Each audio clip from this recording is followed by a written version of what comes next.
Right now, I want to welcome to the program captain of Team Benelli. Dianna Muller is with us on the program. Dianna, how are you? I'm good. Hello, everybody. It's good to see you, and thanks for joining us today talking about the D.C. project, which is coming up here in just a couple of weeks, June 12th through the 17th in Washington, D.C. What can you tell us about the D.C. project? What is this all about, Dianna? Well, the DC project is 50 women, one from every state, coming to DC to meet their legislators and establish relationships with them in their offices, just to be a face of a gun owner that they don't see on the nightly news. And we're the good guys. Absolutely. And, look, working in Washington, D.C., they're certainly not exposed to a lot of legal gun owners unless they, live in Virginia, maybe. And when they get back home to their districts, they may or they may not interact with a lot of gun owners. So this is a great way to put a human face to this very political issue. And you're working with a girl in a gun club with this, right? Right. This actually started a couple of years ago when I was in a meeting with one of my legislators, just haphazardly. And I asked him, I said, is there something that I, as a professional shooter, should be doing to reach out to legislators for education or just to be a face? And then I realized that, Oklahoma isn't really a big problem. The guy I was talking to is the only congressman that owns a rifle company. So I knew I was going to have to find women in other states, other constituents, so that they would be able to go into those offices and have the same message and be the same face. So I reached out to my professional shooter friends, and of course we don't have 50 in 50 states. So I reached out to other influential women and other people that were familiar with firearms and capable of taking anybody out to the range and providing a safe and fun experience for them. But they also might have compelling stories of why firearms are important to themselves and where they fit into their life. For example, I know Christy McMains was on your show during the NRA show, and she actually used her firearm to save her life. And when you put her with a group of California, a girl from California and a girl from New Jersey, and she tells her story in those offices, it has to have some impact. I recognize that there are some that will never be reached and have ulterior motives as to why they hate guns and want to remove guns. But they have to go to bed that night knowing that they heard Christy's story and they got a piece of reality that they have probably missed the majority of their life. And, we have talked with Chrissy. I know that Nikki Gozer is going to be speaking, because not only are these women going to be going to these offices, talking to lawmakers, and hopefully lawmakers welcome them and don't turn them away, but also on Friday the 16th, there's going to be a public event out there at the U.S. Capitol, right? There is. Last year was our first big trip that we actually had 36 states represented, and this year we've got about the same. I'm having a really hard time getting those northeastern states, Delaware, Vermont, Rhode Island, Maine even, and then Nebraska, some mid states that I was really confused. I just don't know anybody there. So, but yeah, last year we had a rally. I'm not a rally person, so it was kind of outside my comfort zone for sure. But we were in front of the Capitol on the Capitol lawn. And there was about 50 of us, 50 to 75 of us, and we had signs, and we had a very, very peaceful presentation, I would say, as opposed to a rally. And this year we're going to do the same thing. Awesome. It will be June 16th at 2 p.m. on I believe it's the northwest corner of the Capitol. We're not right in front of the Capitol lawn this year. We're over to the side on the Senate side. But if anybody is local and wants to come out to the rally, we certainly encourage that. There'll at least be a handful of us girls out there. All right. The West Senate lawn of the U.S. Capitol again, Friday, June 16th, 2 p.m.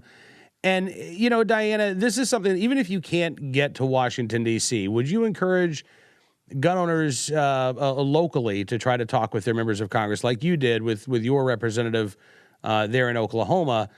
You might not be able to make it to the Capitol, but, again, your congressperson comes back to your district on a regular basis. Is that a good opportunity to try to, again, put this human face before the representative?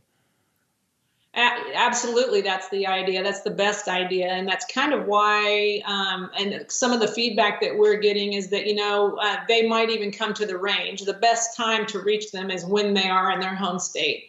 So whether it be your federal legislators or your state legislators or even your local legislators, definitely it is our time. I heard you talking earlier about how we can't sit on our laurels right now. So right now we may have a reprieve, but we really need to stay. This is the time that we really need to cultivate and make new gun owners and spread the education. So absolutely, I hope that each one of these girls goes back to their home state and makes relationships with their the same senators and congressmen, and they have different staff in their home states as opposed to DC. So there's all sorts of people that we can establish those relationships with and just be that face of a gun owner that they might have a question about firearms. They might want to go to the range. I just ask the girls to keep inviting people to the range, but all the way down from federal down to the state level and the local level. If I had more time, I would certainly be doing that. And I'm trying to think outside the box as opposed to, how do we reach new people and how do we really educate and shake hands with those people that don't know who we are, and encourage encourage our audience, to be that friendly face. You can't just say, start calling names and say you're stupid and you're dumb.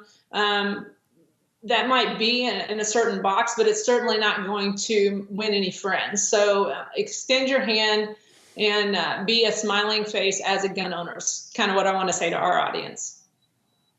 Absolutely. And do you preach that message at competitions? I mean, is this something that you talk with other competitive shooters about? I've got to imagine that, frankly, most competitive shooters, because this is one of the most welcoming sports that I've ever seen.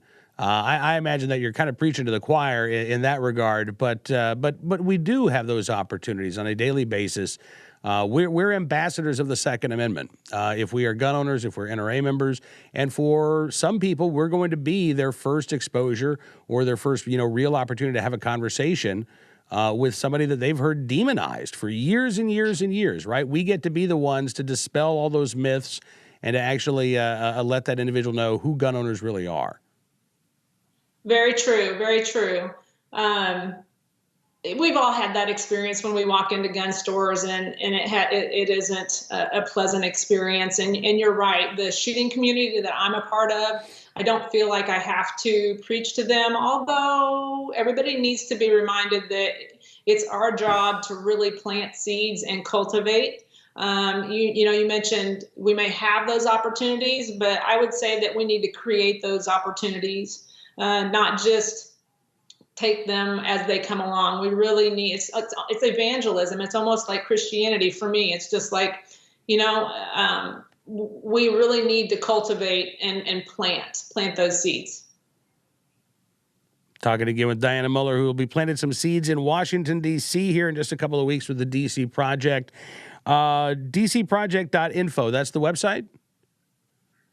That is the website. You mentioned A Girl and a Gun. They were kind enough to give us a page on their website. So that has the information about it. Really, this is just a grassroots deal that there's one woman from every state. So it's not an organization. It's not anything. It's just kind of out there, and we're just kind of doing it. So we want to kind of lay low, and those relationships are cultivated there. If we start going, we had a little bit of problems with some of the media that we got after the trip last year that, they started bashing those people that are anti-2A, and everything that we just accomplished by going in and shaking their hands and introducing ourselves, our own people kind of spun that around and used it, and it really hurt our relationships that we're trying to form. Well, listen, we wish you the very best, Dianna, and hopefully we'll see you in D.C. here in a couple of weeks. Thanks for coming on the show today. Thanks for having me, and I hope to see everybody out there on the 16th, 2 p.m., Capitol Lawn. Absolutely. There you go. Dianna Muller, captain of Team Benelli, talking again about the D.C. Project. Yes, 2 p.m., West Senate Lawn. Dianna's going to be speaking, Nikki Gozer, Robin Sandoval, Amanda Johnson, Dakota Overland, Holly Sullivan, all going to be speaking, sharing their stories there in the West Lawn of the Senate in Washington, D.C., coming up June 16th. But the D.C. project will be in D.C. all week long.